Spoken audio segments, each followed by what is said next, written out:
Hey everyone, Technomentary here with a video for you guys. In today's video, I'm going to show you how to disable Apple Intelligent AI on your iPhone. So let's get started. Now, in order to turn it off, it's going to be really simple. You're going to go into your setting on your iPhone, and then you're going to go to Apple Intelligent and Siri. And right up here, there's a toggle that says Apple Intelligent. Now, in order to disable it, simply click on that toggle, which will say turn off Apple Intelligent, essentially disabling it, and you tap on that and you'll be good to go. Now, a couple things here. If you're not seeing Apple Intelligent in your settings like I am here, that means your phone doesn't have Apple Intelligent to begin with. You might not even have a device that's compatible with it. And the other thing is you might not be on iOS 18.1 yet, which is where the Apple Intelligent feature comes in.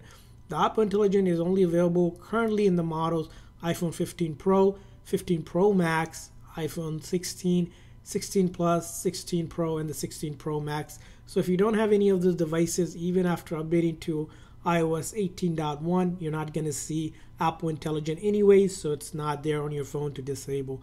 But that's how you disable Apple Intelligent. I hope this video was helpful. If so, please consider the like and subscribe button for more tips and tricks for your iPhone and other iOS devices. We'll see you guys next time.